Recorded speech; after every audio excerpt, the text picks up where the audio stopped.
Hey guys, congratulations on taking your second remote learning test. I'm sure that was a lot of fun, right? Well, most of you did a really great job, and for that, I'm very proud of you. We are moving on now. I wish that we could finish Abraham Lincoln all the way to the very end of his life, but I'm not quite sure or convinced we're going to get there. But we are going to start today with the 1860 presidential election. Before I begin, this book, Abraham Lincoln, From Pioneer to President by E.B. Phillips. All those videos, songs, images, text, and graphics used in the video belong to their respective owners, and now this channel does not claim any right over them. Nothing new there. Okay, so what we've got, we have four candidates running in the 1860 presidential election. We have two rivals. The two predominant figures in this election are Stephen Douglas, he's the Northern Democratic candidate, and Abraham Lincoln, he is the Republican candidate. We have two other people we are not going to talk a whole lot about. The Southern Democratic candidate is John Breckinridge, and Constitutional Union Party candidate is John Bell. So they're also running for president in 1860. As you know, Lincoln and Douglas did run against each other for U.S. Senator from the state of Illinois. We know that the main issue of the 7 debates that they held in the state of Illinois, the main issue was slavery. We do know that Douglas was afraid that if he did debate Lincoln, that Lincoln would gain popularity and Douglas would risk blurting out something that might be offensive. Well, what we can say from the debates is that Abraham Lincoln definitely picked up in popularity. So people across the entire country now are recognizing him and standing behind him as the Republican candidate in this presidential election. This is for president now. So this chapter I'm going to start with here is a run for presidency. After losing the Illinois Senate race to Stephen Douglas, Lincoln was even more committed to blocking the spread of slavery to other states in the Union. Remember, Douglas believed in the idea of popular sovereignty that gives states the right to vote on whether they want to be free or slave states. However, Lincoln, on the other hand, plans to leave slavery where it's at. He just doesn't want it to spread anymore at all. So no new slavery in any new states or territories. Slavery was on everyone's mind, especially those of Southern slave owners who feared they would be the victims of violent slave revolts, such as the ones that had been led by John Brown, an avid abolitionist. Abolitionist means if you're an abolitionist, you totally want slavery completely gone. A frenzy gripped the South. Armed militias were formed to help run Northerners out of town. And amid this explosive atmosphere was the upcoming presidential election of 1860. So what we have with John Brown, we're going to stop there and we're going to pause and talk about John Brown for a minute. He was responsible for something called the Raid on Harper's Ferry. And this is all found in your notes attached to today's lesson. So the Raid on Harper's Ferry is a very famous incident or event in history, and I'm going to read to you about that. And it was led by John Brown. John Brown, a Northern radical, was determined to abolish all slavery. So he was an abolitionist, but he was radical. So he was willing to fight and do violent things to make people conform and believe in what he believed in. He was not opposed to murdering slaveholders, and back in Bleeding, Kansas, along with 6 of his many sons, he had hacked 5 of them to avenge pro-slavery murders. So that term Bleeding Kansas were Northerners who were opposed to slavery, and then Southerners who were pro-slavery when they had met up in Kansas and began that fighting, that very violent, murderous fighting that thus led to the term Bleeding Kansas. John Brown was one of those people there that was the anti-slavery side of things. On the night of October 16th, 1859, so right before the 1860 presidential election we're referring to now, John Brown led 18 men into Harper's Ferry, Virginia, where they attacked a U.S. armory. It's kind of like a U.S. base. They had hoped to set up a base where they could aid runaway slaves and conduct attacks on slaveholders, but they were met instead with a day of murderous fighting. Colonel Robert E. Lee and a company of Marines captured Brown and his men. They were quickly tried and hanged for treason and murder. So John Brown went in there with some men, and they were going to attack this base and try to take it over so that they could use it as a safe place for runaway slaves to run to as they were leaving the South, headed towards freedom in the North. Of course, they were met with Colonel Robert E. Lee, who's a very, very famous figure that I am not going to be able to teach you about. We're going to run out of time, but your U.S. history teacher in high school, I have to leave them something to teach you, right? So he or she will teach you about Robert E. Lee, but he was the famous general in the Civil War.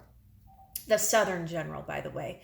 Robert E. Lee, though, when John Brown attacked that armory, Robert E. Lee and his men captured John Brown and his men who were doing the attacking, and they were hanged.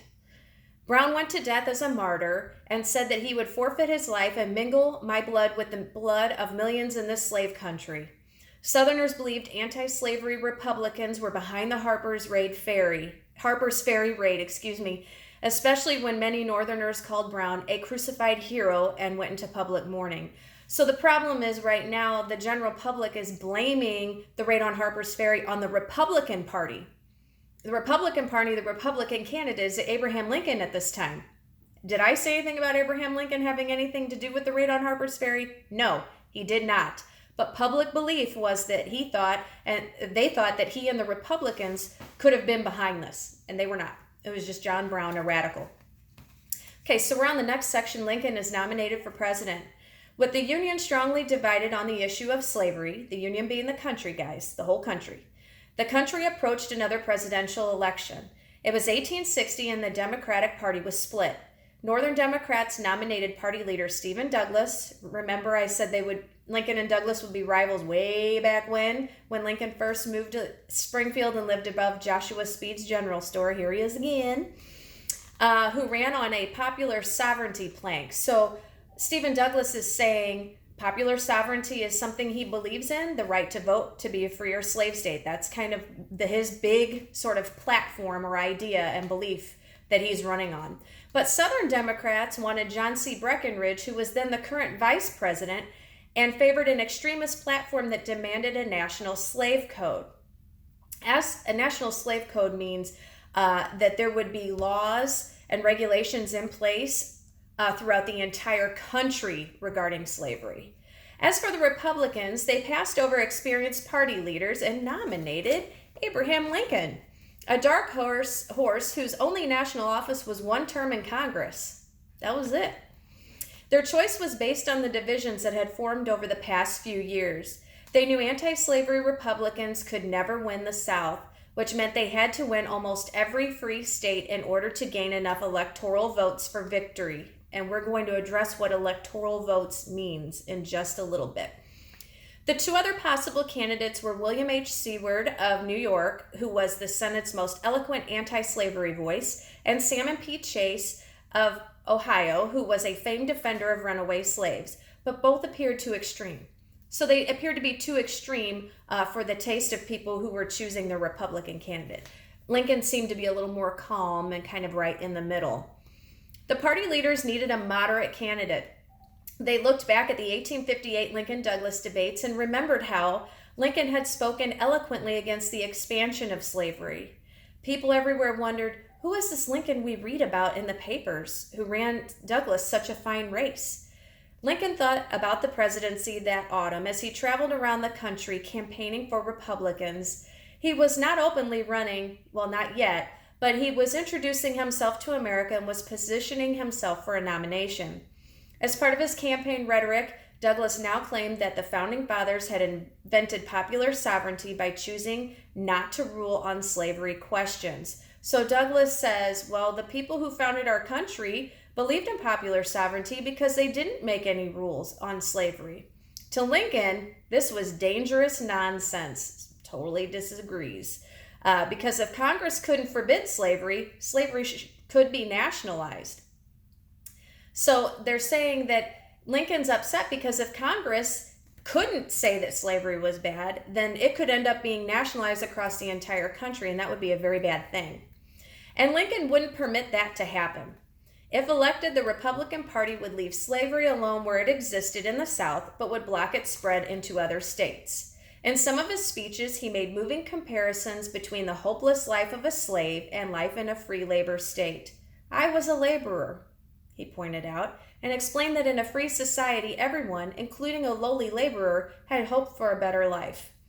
Lincoln's speeches, peaceful, principled, and liberty-loving, were printed and widely read. They convinced some of his old friends from the Eighth Circuit that Lincoln could be president. In January 1860, Judge David Davis, Norman Judd, Ward Hill Layman, and Leonard Swett met secretly to launch a campaign for Lincoln.